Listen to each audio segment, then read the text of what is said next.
सबसे पहले आपको बराह रास्त लिए चलेंगे। कौमी असम्बली का इजलास जारी है। इस वक्त वज़ीर दिफा ख्वाजा आसिफ इजहार ख्याल करें। तो मेरा ख्याल है बसीयत हुकूमत के और बसीयत पार्लियामेंट के मेंबरान के, जिसमें अपोजिशन भी शामिल है, हमें इसके ऊपर फौरी तौर पे मैं हुकूमत की तरफ से भी और हमारी सारी कोलिशन पार्टनर्स की तरफ से और अपोजिशन की तरफ से भी यकीन दिलाता हूं, जिन लोग जो इस वक्त गमज़दा हैं उन ख़ानदानों को प्राइम मिनिस्टर साहब ने जो है एक सोग जो है मनाने का जो है कल ऐलान किया और उन ख़ानदानों के साथ जो है एक यकजहती या दुख के वक्त, गम के वक्त जो है उनके गम में शरीक होने का ऐलान किया। सारी कौम सोगवार है, लेकिन मेन जो करने वाली बात यह है कि इस कारोबार को बंद होना चाहिए। ये ना हो कि ये लोग जो कल गिरफ्तार हुए हैं, कुछ लोग भाग गए हैं, इनके ताने बाने जो है तुर्की में भी हैं, वहाँ भी इन्होंने वहाँ पे पनाहगाहें बनाई हुई हैं जहाँ पे लोग जाते हैं, फिर बैठ के 2-2, 3-3, 4-4 महीने इंतज़ार करते हैं। इसी तरह लीबिया में भी हैं। तो मेरा ख्याल है कि वहाँ पे भी हमारी एम्बेसीज को पता होगा कि ये क्या कारोबार हो रहा है, लीबिया में भी पता होगा कि क्या कारोबार है। और यहाँ से जब ये लोग जाते हैं, पूरी पूरी खेप जाती है, एक एक घर के 12-12, 13-13 नौजवान बच्चे गए हैं। तो ये कोई खुफिया तरीके से तो नहीं गए, एयरपोर्टों के जरिए गए हैं। और जहां पे ये एयरपोर्ट से एग्जिट करते हैं, वहां पे लोगों को पता होता है कि ये कहां जा रहे हैं और आगे इनका क्या रिस्क्स जो है इन्वॉल्व है इनके वहां पे। तो जनाब वाला, मैं जो है वो ये रिकॉर्ड पे लाना चाहता था कि आज पार्लियामेंट भी जो है इस गम में जो है सोगवार ख़ानदानों के साथ जो है बिल्कुल शरीक है और इसका सद्देबाब करना हमारी जिम्मेदारी है। मैं फिर दोहराऊंगा कि इलेक्शन जो है वो बिल्कुल जो है नज़दीक आ चुका है, लेकिन फिर भी ये एक ऐसी चीज़ है जिसको, ये कौमी मसला है, इसको फौरी तौर पे हल होना चाहिए। मैं दूसरी बात जनाब स्पीकर, मैंने उस दिन, मैं थोड़ा टाइम लूँगा, ज़्यादा टाइम नहीं लूँगा, उस दिन मैंने जो वाइस चांसलर साहिबान का जो जिक्र किया था, वो लफ्ज़ तो गलत था, मैंने उसकी माजरत भी की थी, दोबारा माजरत करता हूँ उस लफ्ज़ से। लेकिन ऐसे वाइस चांसलर मौजूद हैं जो 11-11 साल से, बल्कि 2011 से एक साथ मौजूद है। मुझे यहाँ पे एजुकेशन कमेटी वालों ने, एजुकेशन स्टैंडिंग कमेटी वालों ने बनाया कि 3-3, 4-4 ऐसे वाइस चांसलर, मैं यूनिवर्सिटियों के नाम नहीं लेना चाहता,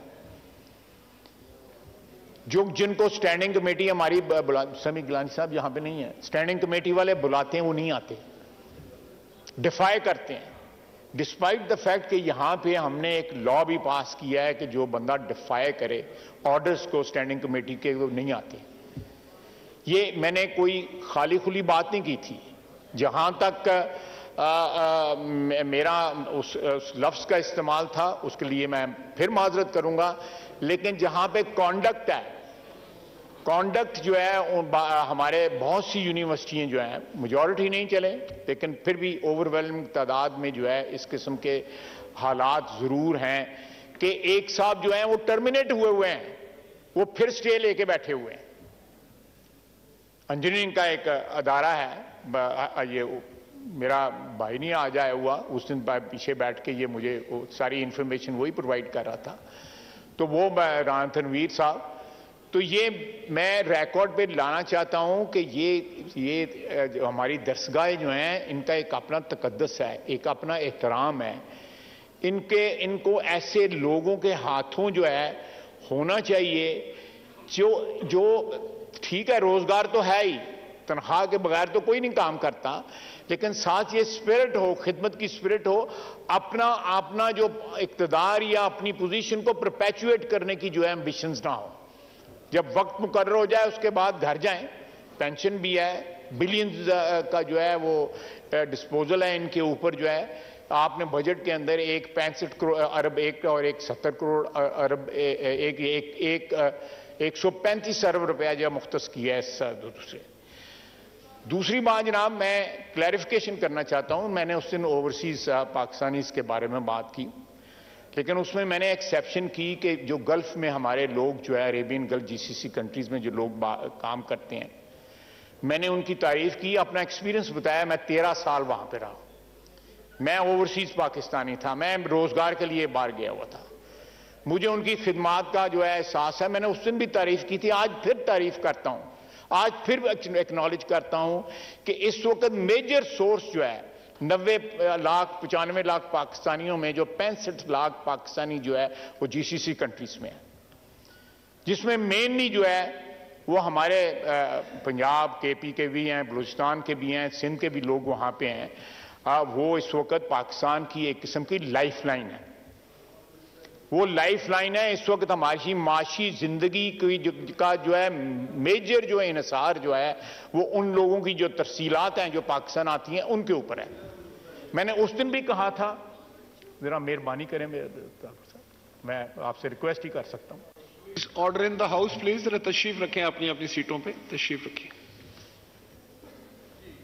मेजर कंट्रीब्यूटर हैं, वो मेजर कंट्रीब्यूटर हैं। उसके अलावा आप अगर मेरे पास तमाम फिगर्स मौजूद हैं, ऐसे लोग जो हैं हमारे जो अमेरिका में ईस्ट कोस्ट के ऊपर, न्यूयॉर्क में और दूसरा जो ईस्ट कोस्ट पे जो हमारे लोग कंस्ट्रक्शन बिजनेस में इन्वॉल्व हैं, मेरे शहर से बेशुमार, वो पैसे वापस बेचते हैं, वो अपनी इन्वेस्टमेंट्स पाकिस्तान में करते हैं।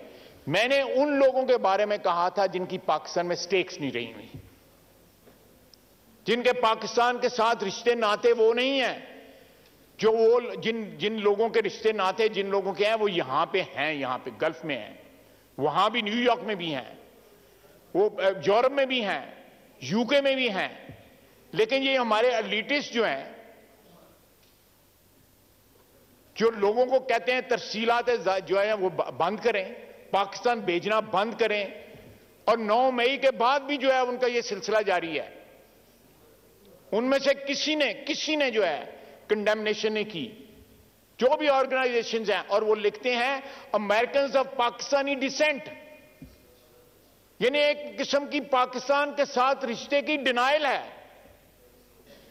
यहां जो लोग बैठे हुए हैं 4000 दिरहम कमाते हैं, 3500 पाकिस्तान को जब भेजते हैं, 500 दिरहम, 600 दिरहम, 700 दिरहम अपने खर्चे के लिए रखते हैं।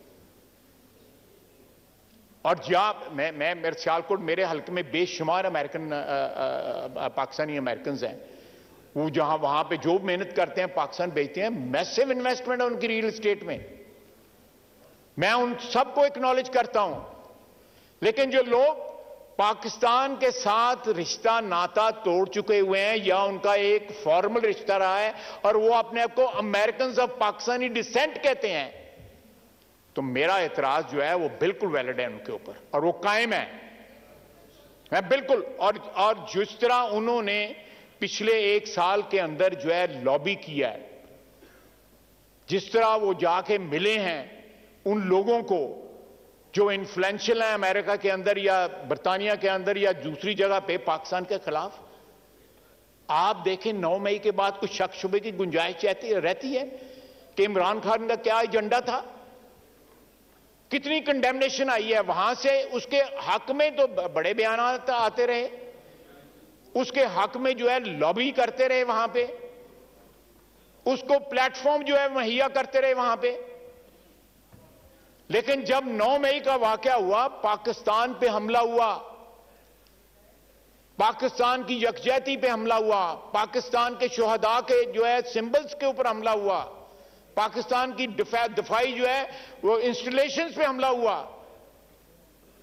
बाआवाज़ एक सारी कौम जो है वो मुतहद है इस इशू के ऊपर, और ओवरसीज पाकिस्तानी भी मुतहद हैं।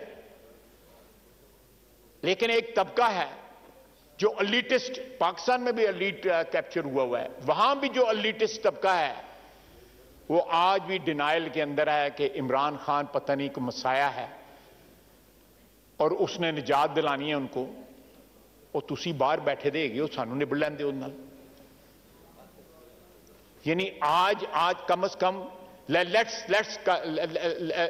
let them speak on this issue of 9th May। आज भी पाकिस्तान के खिलाफ वो जो लॉबी कर रहे हैं, तो मैं ये क्लैरिटी लाना चाहता था कि जो मैंने उस दिन भी अपनी तकरीर में डिफरेंशिएट किया, तफरीक की। हमारे जीसीसी कंट्रीज के अंदर जो भाई और बहनें जो वहां पे काम कर रहे हैं, उनके पास पासपोर्ट नहीं है, उनके पास मैंने उस दिन भी कहा था 3 महीने का 3 साल का वीजा होता है या 2 साल का वीजा होता है जिसकी रिन्यूअल होती है, और वो उनकी प्रेफरेंसेस जो है ना सिर्फ और सिर्फ पाकिस्तान है, उनकी जो प्रेफरेंसेस डिल्यूट नहीं हुई। तो मैं इस एक एक्सप्लेनेशन देना चाहता था कि ताकि किसी ने मेरी तकरीर सुनी है, किसी ने नहीं सुनी, या सोशल मीडिया पे पार्शल आया है, पार्शल नहीं आया, तो मैं I just wanted to bring this thing on record कि मैं ओवरसीज मैं खुद रहा हूं, मैं पैसे भेजता था, अपने वालदैन को पैसे भेजता था, अपनी फैमिली को पैसे भेजता था। मैंने 13 साल रिमिटेंस की है, उसके बाद ही रिमिटेंस जो भी मेरा वहां पे छोटा मोटा काम था उससे रिमिटेंस पाकिस्तान आती रही। उसी रिमिटेंस की वजह से मैं 2 दफा कैद हुआ, मुशर्रफ साहब ने भी किया और ये इमरान खान के वक्त भी हुआ। तो जो लोग पाकिस्तान की लाइफलाइन है मैं उनका वो पाकिस्तान के मोहसिन है, लेकिन जो लोग जो है किसी और की लाइफलाइन बनना चाहते हैं, इमरान खान की लाइफलाइन बनना चाहते हैं, मैं कतई तौर पे जो मैं आई कंडेम देम, आई ओपनली कंडेम देम। जहां भी पाकिस्तानी बैठ के जो है अपने मुल्क का, अपनी कौम का दर्द रखता है और उसका दिल दुखता है कि पाकिस्तान के हालात जो हैं वो मखदूश हैं, और इन मखदूश हालात में पाकिस्तान की जो लाइफलाइन जो है उसको मुनक़ता ना किया जाए, उसको ना काटा जाए। हम उनका एहतराम करते हैं, लेकिन जो लोग ये कहते हैं कि पाकिस्तान की ये लाइफलाइन काट दी जाए और तरसीलात बंद की जाएं, उनकी मैं एक दफा फिर जो है इरादा करता हूं उनकी मजम्मत का। वमा अलैना इल्ला अल बलाग। जी, मैं इस पे एक ऑब्जर्वेशन दे दूं, उसके बाद मैं करता हूं। ख्वाजा मोहम्मद आसिफ साहब, आपने कश्ती उठने का जो खौफनाक हादसा हुआ है जिससे पूरा मुल्क जो है वो रंजीदा है और अफसोस में डूबा हुआ है, तो उसके बारे में जो बात की है, यकीनन मैं समझता हूं कि हुकूमत को बड़े सख्ती के साथ इन लोगों का मुहासबा करना चाहिए जो मासूम लोगों को रोज़गार का झांसा दे के इस तरह के हालात से दो चार करते हैं। और मेरी गुजारिश होगी अपने तमाम ऑनरेबल मेंबरान से कि आप भी अपने अपने हल्के के लोगों को एजुकेट करें कि इस तरह के लोगों के हत्थे नहीं चढ़ना चाहिए। इससे बहुत बड़ा नुकसान कई दफ़ा हो चुका है पाकिस्तानियों का, और इसको हुकूमत को ख़ास तौर पर जो है जो लोग इस मकरू कारोबार में शामिल हैं, जो ये ह्यूमन ट्रैफिकिंग करते हैं, उनको करार वाक़ई सज़ा ज़रूर मिलनी चाहिए। जनाब, आपने वाइस चांसलर साहब के बारे में बात की, लफ्ज़ वो एक्सपेंज हो गया था, उनकी बहुत इज्जत और एहतराम है। सानहा यूनान पर वज़ीर-ए-आज़म शहबाज शरीफ की हिदायत पर कायम करदा कमेटी ने काम शुरू कर दिया है। इसकी तफसील लेंगे नुमाइंदा जियो न्यूज़ एजाज सैयद से। एजाज, बताइए। जी बिल्कुल, जिस तरह कि आपके नॉलेज में है कि यूनान में कश्ती डूबने के वाक़े में ह्यूमन ट्रैफिकिंग और ह्यूमन स्मगलिंग के किस्से में तकरीबन 300 पाकिस्तानी नौजवानों की हिलाकत का मामला है। इसके ऊपर वज़ीर-ए-आज़म शहबाज शरीफ ने एक कमेटी तश्कील दी थी। इस कमेटी के जो सदस्य हैं वो एहसान सादिक हैं, जो कि director general national police bureau है। नेशनल पुलिस ब्यूरो के ये जो डायरेक्टर जनरल हैं, इनकी बैकग्राउंड ये है कि ये खुद FIA में एंटी ह्यूमन ट्रैफिकिंग जो डिपार्टमेंट है उसको देखते रहे हैं। इनके साथ वजारत दाखिला के जो एक एडिशनल सेक्रेटरी है, जॉइंट सेक्रेटरी है, वो भी इस कमेटी में शरीक है। इस कमेटी की जो मामलत है, आपसे इस बारे में हम मजीद डिटेल्स भी लेते रहेंगे। शुक्रिया आपका। अभी आपको बताएं, बरतानवी नशरियाती इदारे ने कश्ती हादसे में अमवात को यूनानी कोस्ट गार्ड की मुजरिमाना गफलत का नतीजा करार दिया है। हादसे से कुछ देर पहले तक कश्ती इटली के तरफ बढ़ने और मदद की जरूरत ना होने का दावा गलत साबित कर दिया। रिपोर्ट के मुताबिक जहाज़ों की नकलो हरकत का रिकॉर्ड साबित करता है कि मुतासरा कश्ती 7 घंटे तक एक ही मकाम पर रही। बैनुल-अक़वामी वक्त के मुताबिक मंगल सुबह 8 बजे यूरोपीय बॉर्डर फोर्स ने कश्ती को पहली बार देखा और यूनानी हुक्काम को आगाह कर दिया। दोपहर 3 बजे लकी सेलर्स जहाज़ ने यूनानी कोस्ट गार्ड की हिदायत पर अपना रुख मोड़ा और मुतासरा कश्ती को खाना पानी फराहम किया। तकरीबन आधे घंटे बाद कोस्ट गार्ड के हेलीकॉप्टर को मुतासरा कश्ती मिल गई। यूनानी हुक्काम का दावा है कि उस वक्त तक कश्ती आगे बढ़ रही थी। ताहम 2.5 घंटे बाद एक और जहाज उसी मुकाम पर आया और कश्ती को सामान फराहम किया, जिससे जाहिर होता है कि कश्ती के चलने का दावा दुरुस्त नहीं। इब्तदाई बयान में यूनानी हुकाम ने दावा किया था कि उन्होंने मखसूस फासले से कश्ती को देखा था, लेकिन बाद में उनकी तरफ से जारी तस्वीर में वाज़ेह है कि कश्ती हरकत नहीं कर रही। बाद में यूनानी हुकाम ने मौक़िफ़ अपनाया कि कोस्ट गार्ड ने कश्ती पर उतरकर खतरे का जायज़ा लेने की कोशिश की, ताहम कश्ती वालों ने फेंकी गई रस्सी को हटा दिया। वो मदद नहीं चाहते थे। 11 बजे तारकीन की कश्ती डूबी और ट्रैकिंग एनिमेशन से जाहिर होता है कि जहाज़ मदद के लिए कश्ती की तरफ बढ़ने लगा।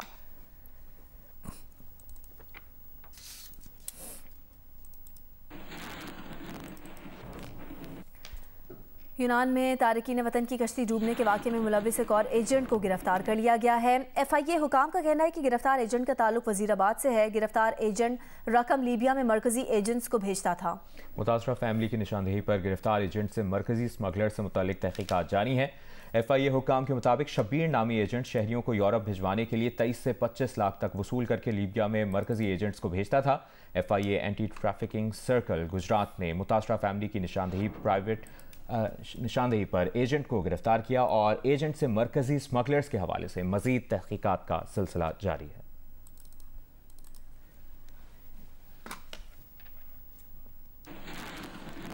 यूनान कश्ती हादसे की मुख्तलिफ पहलुओं पर तहकीकात जारी हैं। इसकी तफसील बता रहे हैं राना अंसर। आज देखें, लीबिया कश्ती हादसे की तहकीकात जारी हैं। FIA ने लीबिया कश्ती हादसे के 4 मुकदमात दर्ज कर लिए हैं। 3 मुकदमात FIA ने थाना गुजरात में दर्ज किए हैं, जबकि 1 मुकदमा गुजरांवाला FIA थाने में दर्ज किया गया है। FIA हुकाम के मुताबिक जो लापता अफराद हैं उनके लवाहकीन से FIA की टीमें घर घर जाकर रब्ता कर रही हैं, लेकिन लापता अफराद के लवाहकीन इंसानी स्मगलर्स के खिलाफ मुकदमा में मुदई बनने से गुरेज कर रहे हैं। यही वजह है कि जो 4 मुकदमात दर्ज किए गए हैं, इनमें से 3 मुकदमात FIA ने अपनी मुद्दत में दर्ज किए हैं। FIA के मुताबिक जो मुकदमात दर्ज किए गए हैं उनमें आसफ सुनियारा, मियाँ इरफान, साजिद वड़ाइच, नदीम असलम, मोहम्मद असलम, राना नकाश, ये तमाम जो इंसानी स्मगलर्स हैं जिनका कहा जा रहा है बुनियादी किरदार है। आसफ सुनियारा जो मुलजम नामजद है इंसानी स्मगलर, ये गुजरात का रहायशी है। इसके बारे में ये बताया जा रहा है कि इसका ना सिर्फ यहाँ पर लोकल नेटवर्क था जहाँ से ये लोगों को बुक करता था, लोगों से राब्ते करके उनसे पैसे लेता था, बल्कि लीबिया का जो इलाका है बिन गाजी और तबरक, वहाँ इनके सेफ हाउसेज भी हैं जहाँ यहाँ से लोगों को ले जाकर रखा जाता था। तो इस सारे वाक़े की तहकीकात ना सिर्फ जारी हैं बल्कि गिरफ्तारी के लिए छापे भी मारे जा रहे हैं। यूनान कश्ती हादसे के बाद मुल्क भर में आज सोग मनाया जा रहा है। यौम सोग के मौके पर आज कौमी परचम सरनिगू है। जाँ बहक अफराद के लिए खुसूसी दुआ की जा रही है। यौम सोग का ऐलान गुज़श्ता रोज़ वज़ीर आज़म शहबाज शरीफ ने कहा था।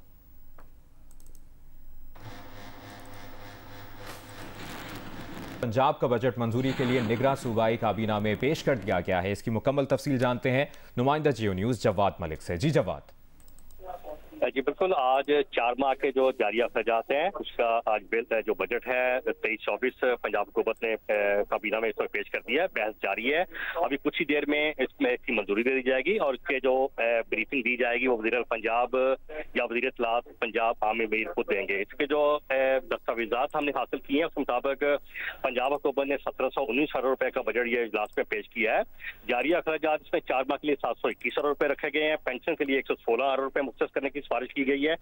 जारी तरक्याती मंसूबों के लिए 325 अरब रुपए मुख्तस किए गए हैं। कैपिटल अखराजात के लिए 277 अरब रुपए और अकाउंट फूड में 395 अरब रुपए, यानी जिससे गंदम और दीगर सब्सिडी दी जाएगी। पंजाब ज़राए आमदन के हसूल के लिए 579 अरब रुपए का हदफ मुकर्रर किया गया है। सूबाई महासल में 393 अरब रुपए, नॉन टैक्स में 186 अरब रुपए मुख्तस किए गए हैं, जबकि सेल टैक्स की मद में जो हासिल होंगे इनको 240 अरब रुपए, नेट हाइडर प्रॉफिट में 30 अरब रुपए का तखमीना लगाया गया है। और इसमें जो अभी तक जो चीज सामने आई है, तनख्वाहों में 30% एडॉक इजाफा रिलीफ दिया जाएगा और पेंशन में 5% इजाफे की तजवीज दी गई है। यह सरप्लस बजट होगा, 336 अरब रुपए का सरप्लस बजट होगा। कुछ ही देर में मंजूरी के बाद इसकी ब्रीफिंग दी जाएगी। ठीक है जवाद मलिक, आपसे मुसलसल डिटेल्स लेते रहेंगे, शुक्रिया।